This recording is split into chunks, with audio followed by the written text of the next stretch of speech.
네, 오늘도 우리 삼부예배 오신 우리 성도들에게 하나님의 은혜가 충만하길 간절히 바랍니다. 기도한 것처럼요, 때로는 하나님이 침묵하실 때도 찬양할 수 있는 성도 되시길 바라고, 또 때로는 내가 원하는 답이 아닌 것으로 응답할 때도 찬양하는 성도 되시길 바라고, 또 오랜 기다림 속에서도 찬양이 멈추지 아니하는 복된 주의 백성 되시길 간절히 바라겠습니다. 이제 오늘부터는요, 하박국서 말씀을 볼 겁니다. 그동안은 사무엘 상하를 보았고, 원래는 신약으로 넘어가야 되는데 이제 크리스마스 시즌에부터 신약을 새로 시작할 거니까 잠깐 하박국서 말씀을 보도록 하겠습니다. 하박국 말씀은요, 1장부터 3장까지 되어 있습니다. 1장과 2장에는요, 하박국 선지자가 하나님 앞에 두 가지의 질문을 합니다. 그리고 하나님은 1장에서 2장에서 그 두 가지의 대답을 하십니다. 그리고 3장에서는 이제 그 탄식의 질문 또 의문의 질문에서 하박국이 하나님 앞에 기도하는, 하나님을 찬양하는 내용으로 하박국 선지서가 마치게 된다는 거예요. 바라기는 우리의 삶이 시작할 때는 탄식으로 시작하고 의문으로 시작하고 질문으로 시작될지라도 하박국이 마칠 때는 하나님의 찬양하고 하나님 앞에 기도하고 응답받는, 그래서 승리하는 우리 성도 되시길 바라겠습니다. 이런 소망을 가지고 하박국서를 전하지만요, 오늘 하박국 1장 1절은 어떻게 시작하느냐, 선지자 하박국의 묵시로 받은 경고라, 이렇게 시작하고 있다는 거예요. 여기서 묵시는 단순한 애언이 아니라 하나님의 마음을 가르쳐주는 이야기입니다. 하나님께서 하박국 선지자에게 축복의 마음 또 은혜의 마음, 그런 것을 전해주면 얼마나 좋겠어요. 그런 바람으로 오늘 주예전에 나왔는데 그런 것으로 채워가면 얼마나 좋겠습니까?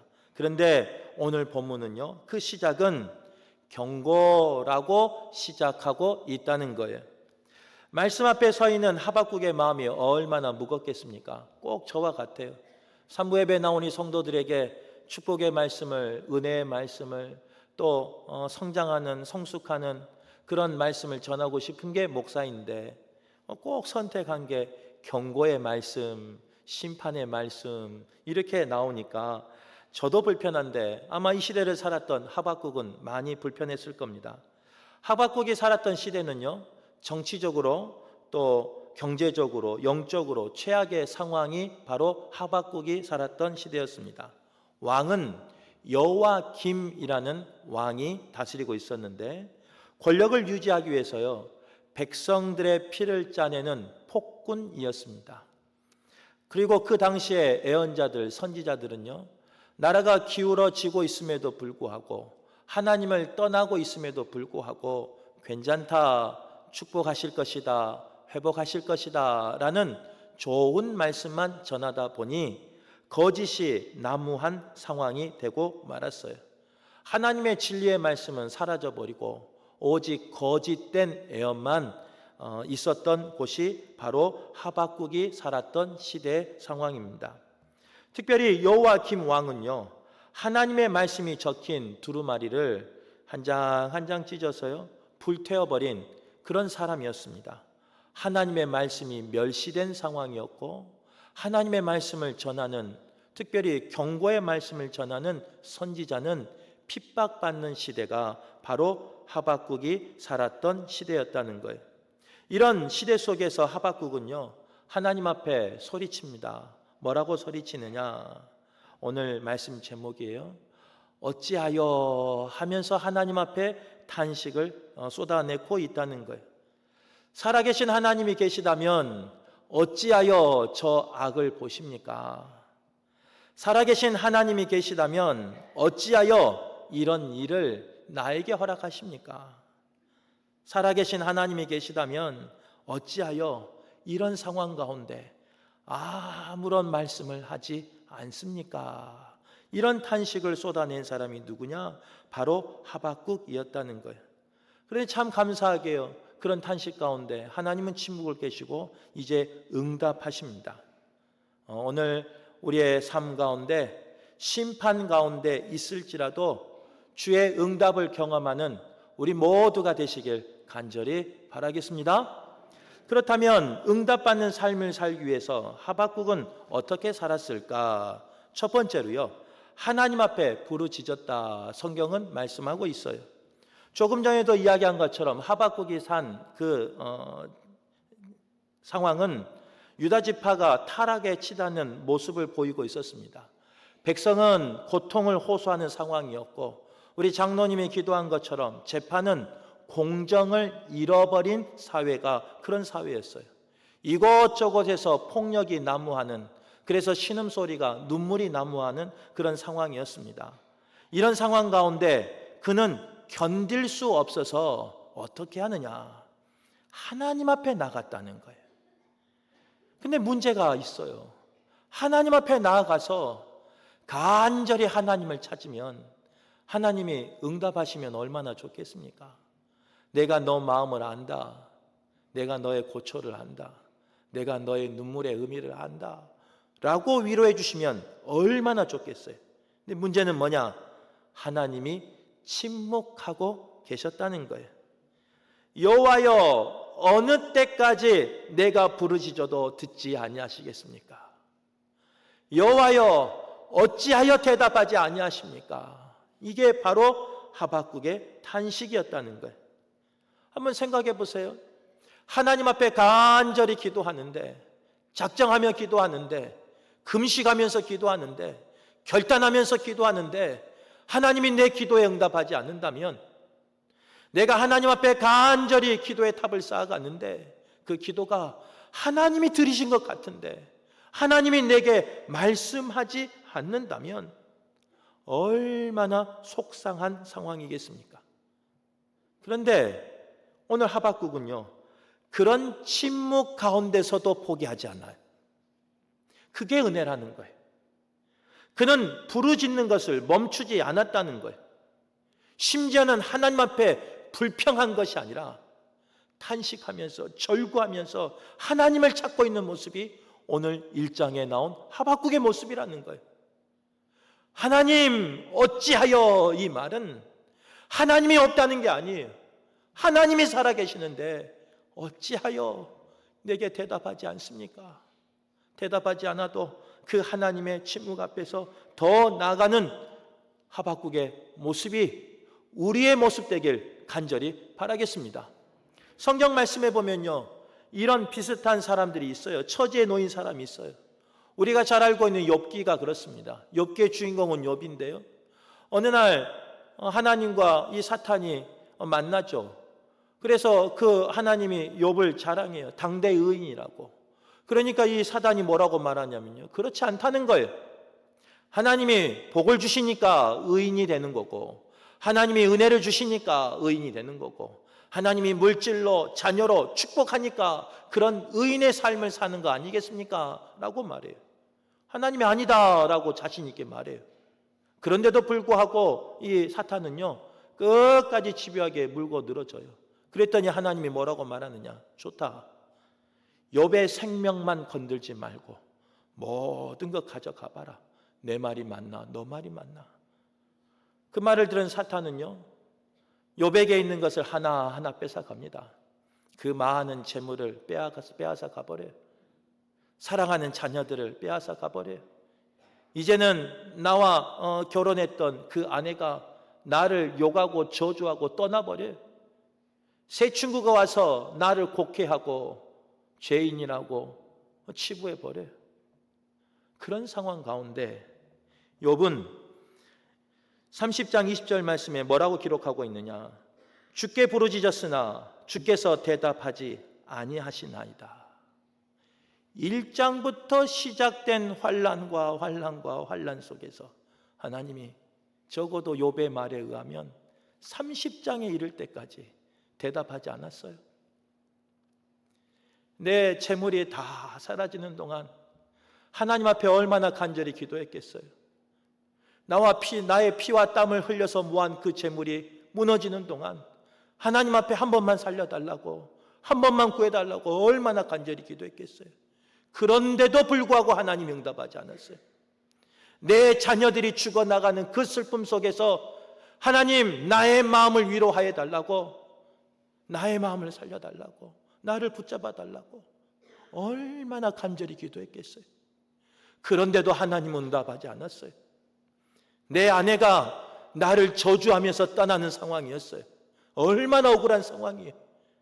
그럴 때도 하나님 앞에 나가 욥은 간절히 부르짖었어요.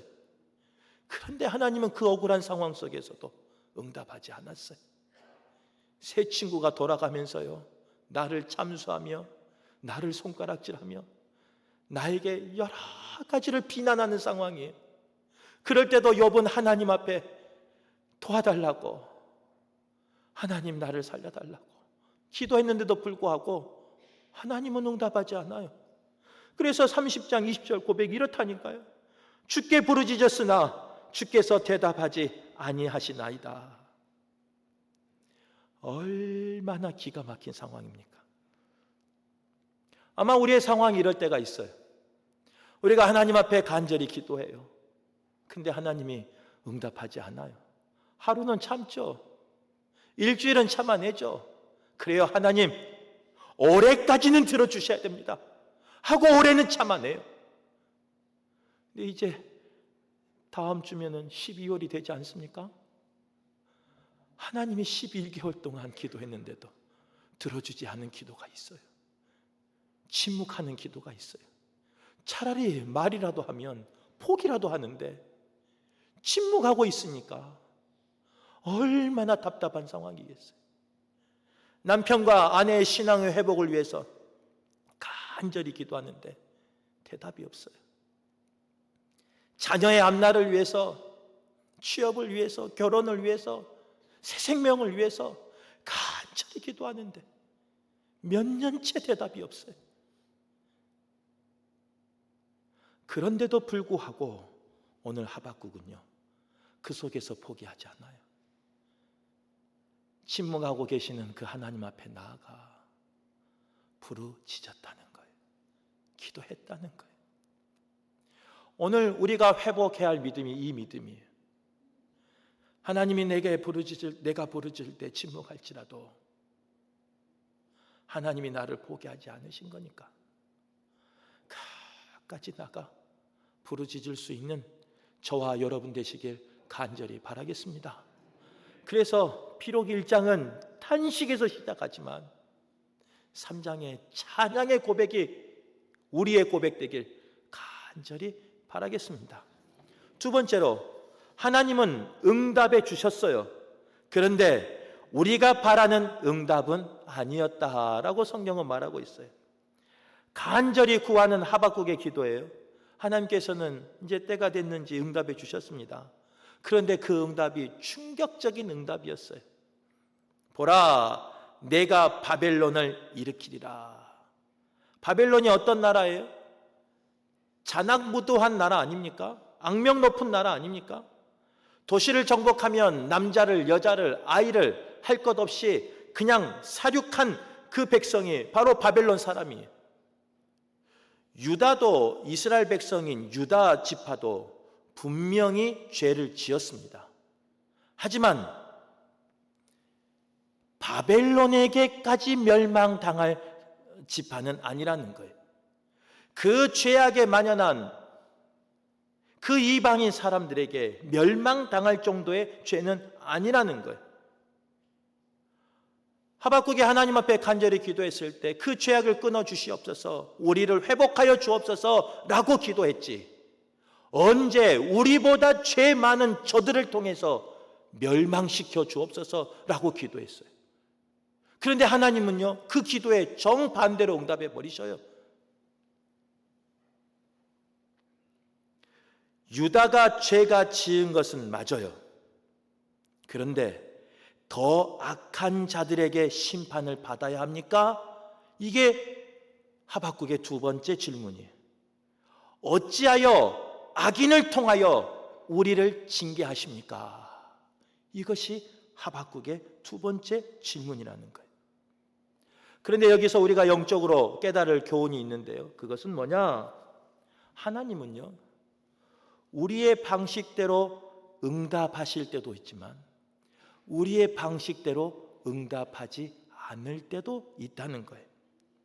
우리가 원하는 시간에 응답하시기도 하지만 대부분의 우리의 기도는요, 우리의 시간이 아닌 하나님의 시간에 응답하실 때가 많아요. 우리가 원하는 방법으로 응답하실 때도 있지만 우리가 원하는 방법이 아닌 것으로 응답할 때가 있어요. 우리가 세운 계획과 계산과 기대대로 응답하실 때도 있지만 그 계획과 그 시간과 계산대로 응답하지 않을 때가 더 많다는 거예요. 하나님은 일하시는데요, 하나님의 계획과 하나님의 시간과 하나님의 방식대로 때로는 일하실 때가 더 많다는 거예요. 그래서 우리에게 때로는 눈물이 더 깊어질 때도 있고 신임이 더 깊어질 때도 있고 때로는 모든 것을 포기하고 싶을 때가 있는 게 우리의 삶이에요. 성경 말씀에 보면, 신약에 보면요, 사도 바울이라는 인물이 그랬습니다. 하나님 앞에 내 몸에 있는 가시를 제거해 달라고 간절히 기도해요. 하나님, 내가 주의 복음을 전하는데 내 육신이 약하여서 내 그 가시 때문에 주의 복음을 전하는데 방해가 되니까 하나님 고쳐 주옵소서 기도해요. 말씀 전하다가 픽픽 쓰러져 버리니까요, 하나님의 능력을 전하는데, 하나님의 권능을 전하는데, 전지전능하신 하나님을 전하는데 그 가운데 내가 약해 버리니까 전할 수 없으니까 바울이 하나님 앞에 기도해요. 하나님, 나의 육체의 가시를 제거해 주옵소서, 고쳐 주옵소서. 그런데 하나님은 고린도후서 12장 9절에 뭐라고 응답하시느냐? 내 은혜가 내게 족하다. 사도 바울이 복음 전할 때 주의 복음을 전하기 위해서 자신의 모든 것을 포기하고 간 사람 아닙니까? 그리고 나에게 있는 그 육체의 가시, 연약함을 고쳐달라고, 그래서 복음을 전하게 해달라고, 땅끝까지 가서 복음을 전하게 해달라고 오직 주를 위해서 기도했는데도 불구하고 주님은 뭐라고 응답하셨느냐? 고쳐달라는데 됐다라는 거예요. 회복해달라는데 됐다라는 거예요. 사람 앞에서 손가락 밟지 아니하도록 복음 전할 수 있게 해달라고, 건강 달라는데 됐다라는 거예요. 얼마나 속상한 상황이에요. 우리가 잘 알고 있는 요나도 마찬가지예요. 요나가 니느웨의 그 심판을 기대하면서 하나님의 용서를 복음을 전하지 않으려고 했어요. 근데 하나님은요, 끝까지 요나를 니느웨로 가라 그러잖아요. 어떻게 해요? 어쩔 수 없이 건성 복음을 전합니다. 마음속에는 이 죄인들은 심판받았으면 좋겠다, 그런 마음이었어요. 근데 하나님이 가라니까 등 떠밀려서 가서 건성 복음을 전했어요. 근데 복음의 그 능력 때문에 그 니느웨 사람들이요, 그 건성 전하는 그 복음을 들음으로 그들은 자복하고 회개해요. 금식하면서 회개해요. 요나가 하나님 앞에 심판하여 달라고 기도했는데 하나님은 그들의 회개를 보시고 용서함으로 응답해 버리셔요. 요나 입장에서는요, 얼마나 힘든 상황이겠어요. 저 죽을 죄인들, 죽어서 마땅할 죄인들 심판받아야 하는데 하나님이 용서를 해버리는데, 우리의 삶 가운데 그럴 때가 있다는 거예요. 우리의 삶 가운데 때로 하나님 앞에 간절히 기도할 때 하나님이 응답은 해주시는데 내가 원하는 응답이 아니라 내가 원하는 것은 꼭 안 들어주심으로 응답하실 때가 있다는 거예요. 내 남편과 내 아내에게 하나님 회복해 달라고, 건강을 달라고, 믿음을 달라고 우리가 간절히 기도하는데 다른 남편, 다른 아내는 믿음을 주시고 건강을 주시고 열심을 주시는데 꼭 내가 기도하는 남편은, 꼭 내가 바라는 우리 아내는 그것을 허락하지 않을 때가 있어요. 하나님 앞에 작정하면서 은혜 받으면서 주의 전에 헌신하면서 봉사하면서 하나님, 사랑하는 내 자녀 눈동자같이 지켜달라고 간절히 기도하는데, 하나님 내 자녀 아름다운 가정을 이룰 수 있도록 기도하는데, 하나님, 내 자녀 직장을 가지고 꿈을 꿀 수 있도록 간절히 기도하는데, 몇 년씩 기도하는데, 다른 집 아이들은 다 들어주는데 우리 집 아이만, 우리 집 자녀만 들어주지 않을 때가 있어요. 이곳을 원했는데 하나님은 이곳이 아니라 저곳을 가라고 하실 때도 있고, 하나님 앞에 소원은 이걸 구했는데 하나님의 응답은 저 다른 것을 주실 때가 있다는 거예요. 그게 우리의 삶일 수가 있어요. 그런데 그때 오늘 말씀을 기억하길 바라요. 아무리 납득이 안 되는 상황일지라도 하나님은 잘못 판단하신 분이 아니세요. 하나님은 절대로 실수하신 분이 아니세요. 하나님은 우리를 지으시고 우리를 부르시고 우리와 함께 하시기에 절대로 실수하시는 분이 아니세요. 그러기에 지금은 이해가 되지 않지만 하나님은 그 모든 것을 합력하여 선을 만드시고 우리의 삶 가운데 분명하게 응답해 주셔요. 지금은 해석되지 않지만, 지금은 왜 나에게 그런 응답을 주시고, 지금은 왜 내게 그런 눈물을 주시고, 지금은 왜 내게 그런 아픔을 주신지 이해되지 않지만, 언젠가는 돌아보면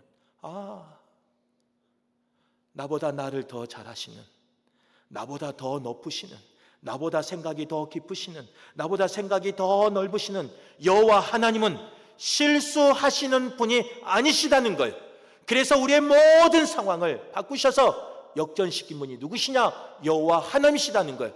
그러기에 때로는 지금 현실 가운데 내가 바라는 응답이 아닐지라도 그 속에서 하나님과 동행하는 저와 여러분 되시길 간절히 바라겠습니다.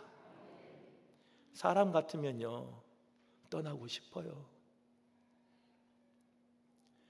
1년은 참고 2년은 참는데 몇 년 동안 기도 안 들어주면 떠나고 싶어요. 하나님 앞에 나와서 예배하는 게 부끄러울 때도 있어요. 사람들이 계속 물어보니까. 그런데 하박국은 그 자존심까지 다 내려놓고 때로는 내가 원하는 답이 아닌 것으로 응답하시는 하나님을 떠나지 않았어요. 우리에게 그런 은혜가 회복되길 간절히 바라겠습니다. 우리에게 그런 신앙이 회복되길 간절히 바라겠습니다. 세 번째로 하박국은요, 원하는 응답이 아니었지만 하나님을 믿고 기다렸다. 성경은 말씀하고 있습니다. 하박국은 바벨론의 등장이라는 놀라운 하나님 응답 앞에서요, 다시 질문해요. 그런데 그 질문하기 전에 오늘 12절, 13절 말씀에 보면 자신의 신앙을 고백해요. 뭐라고 고백하느냐? 여호와여, 주는 영원하신 나의 하나님이시며 나의 거룩한 이시니 우리가 사라지지 아니할 것입니다. 하나님은 거룩하시고 영원한 나의 하나님이시기에 비록 심판 가운데 바벨론이 통해서 우리를 심판하는 가운데서도 우리는 사라지지 않을 것입니다. 라는 믿음이 하박국에게 있었던 거예요. 13절 말씀에 보면 주께서는 눈이 정결하심으로 악을 참아보지 못하시며 패역을 보지 못하시는 분이시다라고 고백하면서 그 바벨론의 악에서, 그 바벨론의 심판에서 우리를 건져주실 것이다 라는 신앙의 고백이 하박국에게 있었다는 거예요. 그런 신실한 고백이 있었기에 하박국은 하나님이 응답하지 아니하는 침묵 속에서도 기다릴 수 있었어요. 하박국은 때로는 내가 원하는 응답이 아니었음에도 불구하고 끝까지 기다리며 그 믿음이 흔들리지 아니할 수 있었던 거예요. 오늘 예배한 우리 성도들이 그런 믿음을 회복하길 간절히 바랍니다.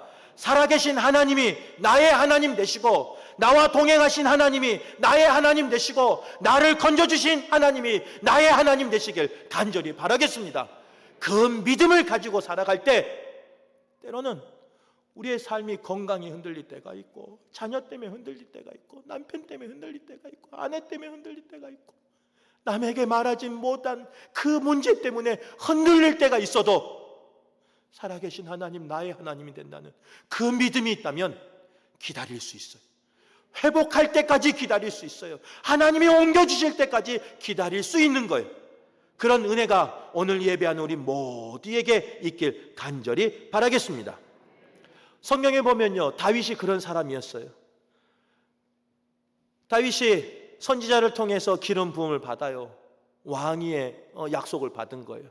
그런데 그 왕위에 오르기까지 적어도 10년은 기다려요. 그냥 기다린 게 아니에요. 왕의 수업을 하면서 기다린 게 아니에요.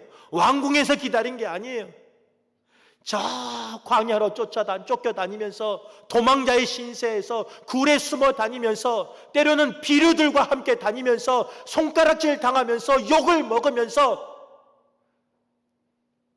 하나님이 세워주시는 그 시간까지 다윗은 기다렸습니다. 또 사무엘상 24장 26장의 말씀에 보면 사울을 죽일 기회가 분명히 있었어요. 나를 따르는 모든 무리가요, 이것은 하나님이 주신 기회입니다 라고 말하면서 그를 죽입시다 라고 말할 때 다윗은 어떻게 했느냐? 기다렸어요. 나의 손으로 심판하는 것이 아니라, 나의 손으로 칼을 빼는 것이 아니라 하나님이 일하실 때까지 기다리셨어요. 어떻게 기다릴 수 있었을까? 다른 게 아니, 지금은 내가 부족하지만 여호와 하나님이 나의 목자 되시니 내게 부족함이 없습니다 라는 그 믿음으로 기다렸던 거예요. 지금은 내가 여호와 하나님이 방패가 아니지만 나의 방패라는 것을 고백하면서 기다리는 거예요. 주님이 나를 흔들리게 하시고 주님이 나를 사막의 그 광야로 도망다니는 흔들리는 삶을 줬지만 주님은 나의 반석이십니다 라는 그 믿음의 고백을 가지고 다윗은 기다렸던 거예요. 그러니 우리가 잘 알고 있는 다윗을요, 하나님이 회복해 주신다는 거예요. 하박국처럼, 오늘 말씀 제목처럼요, 우리의 삶이 어찌하여 이런 탄식이 나올 때가 있을 거예요. 가정의 문제 때문에 하나님 어찌하여, 자녀의 문제 때문에 하나님 어찌하여, 건강의 문제 때문에 하나님 어찌하여, 나의 직장과 사업의 문제 때문에 하나님 어찌하여 하면서 탄식할 수밖에 없는 게 우리의 모습이라는 거예요. 하나님이 침묵한 것처럼 느껴질 때가 있어요. 하나님이 원하는 답을 주지 않는 것처럼 느껴질 때가 있어요. 그러나 그럴 때 오늘 말씀을 기억해내는 저와 여러분 되시길 간절히 바랍니다. 그럼에도 불구하고 기다렸던 하박국은 그의 삶이 탄식에서 찬양으로 바뀐 것처럼 그럼에도 불구하고 기다리는 성도 되셔서 우리의 삶이 탄식에서 찬양으로, 불평에서 감사로, 눈물에서 기쁨의 환희로 변화되는 성도 되시길 간절히 바라겠습니다. 말씀을 정리할게요. 정리하면서 저의 간증 하나 할게요. 흠이 되지 않길 바라겠습니다. 지금은 제가 이렇게 건강해요. 누가 봐도 몇 명이 와서 밀어봐요. 밀리나, 몸무게가 얼마나 많이 나가는지 밀리지도 않아요. 그 정도 힘은 있어요. 그런데 제가 어렸을 땐 약했어요. 1부, 2부도 안 믿는데 꼭 안 믿어요. 제가 군대를 못 갈 정도 몸무게였습니다. 키는 그대로인데 봐요, 안 믿잖아요. 그랬었어요. 근데 어렸을 땐 더 약했어요. 그래서 어머니가, 아버지가 때로는 한약을, 양약을 먹이면서 키웠어요. 혹시 원기소 아세요? 다 나이가 드신 거예요. 원기소도 먹으면서 건강하게 자라고 우리 부모님이 줬어요. 근데 어느 날 자고 일어나니까 아픈 거예요. 열이 나고 이유는 없이. 그래서 엄마 아빠를 찾아요. 엄마 어디 있어? 아빠 어디 있어? 아프니까, 머리가 깨질처럼 아프니까. 그런데 부모님이 대답이 없어요. 한참 아파서 울다가 어머니를 찾다가 아버지를 찾다가 그래도 안 오니까 한참을 울었어요. 근데 어머니 아버지가 오신 거예요. 어디 갔다가 왔냐고. 사랑하는 큰아들이 죽어가게 생겼는데, 열이 나서 죽게 생겼는데 부모가 돼가지고 부모 역할도 안 하고 이 귀한 아들을 놔두고 어디 갔냐고 탄식하고 있는데 어머니가 머리에 손을 대보더니 말이 맞거든요. 불덩이에요, 불덩이. 그래서 어머니한테 제가 그랬죠. 내가 추워 죽겠다고, 사랑하는 큰아들 죽게 생겼다고. 아버지가 어머니가 시집 올 때 그 목화솜이 있어요, 장에. 그 손님 올 때만 주는 그런 목화솜. 그거 덮으면 살겠다고, 그것만 주라고 했더니 세상에 우리 아버지가 어머니가 어떻게 한 줄 알아요? 목화솜을 주라는데 옷을 벗겨요. 추워서 덜덜덜 추워서 떨고 있는데 옷을 벗겨요. 그 다음에 어떻게 하냐? 가서 수건에 물을 묻혀와서요, 제 몸을 닦아요. 분명히 미지근한 물이었을 거예요. 저를 사랑했으니까. 근데 저는 어떻게 느껴지냐? 얼음짝처럼 차가운 물수건이었어요. 덜덜덜덜 떨면서 나 죽겠다고. 그런데 어머니가, 제가 약을 못 먹었어요, 알약을. 그래서 이제 열 내린다고 알약을 주는데, 아니 사탕은 먹어도 꼴깍 삼키고, 가끔 껌도 씹다가 버릴 데가 없으면 꼭 삼켜도 안 걸리고 넘어가는데, 이 조그만한 알약이 안 넘어가요. 입에서 뱅글뱅글 돌다가 뱉고. 어머니가 얼마나 답답했는가 부엌을 가셔서 그걸 깼어요. 알약일 때는 달던데 깨서 오니까 얼마나 써요, 그 약이. 그런데 그 쓴 약을 입을 벌려서 먹으라는 거예요. 써서 죽겠다고 또 개원했어요. 그러면 또 알약을 깨서 또 와요. 몇 번을 반복했어요. 추워서 죽고, 써서 죽고, 이래서 죽고 저래서 죽고, 죽을 것 같다고. 그러니까 생각난 게 있어요. 예전에 엄마하고 아빠하고 이야기하는 게, 저를 주워왔다고, 그런 거. 진짜 주워왔구나. 이제 나는 죽었구나. 그런 상황 가운데 질문 하나 할게요. 죽었을까요? 살았을까요?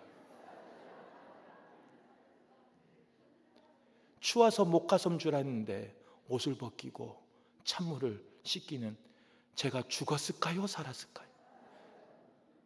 쓴 약을 먹어서 써서 죽을 것 같은데 그걸 꾸역꾸역 먹이는 그 어머니 아버지 때문에 제가 죽었을까요? 살았을까요? 살았으니까 여기 있죠. 이게 우리의 신앙생활과 비슷한 거예요. 찾아도 응답이 없을 때가 있어요. 내가 이것만 있으면 살 것 같은데 때로는 하나님이 그것을 빼앗아 가버릴 때가 있어요. 그것만 있으면 살 것 같은데 그것을 빼앗아 가버릴 때가 있어요. 그것만 안 하면 될 것 같은데 하나님은 그것을 꼭 하게 할 때가 있어요. 내 심정은 죽을 것 같지만 그것이 사는 길이에요. 오늘 예배하는 우리 성도가 그 하박국의 은혜를 회복하는, 그리고 그 은혜로 승리하는, 그 은혜로 살아나는 우리 성도들 되시길 간절히 바라겠습니다.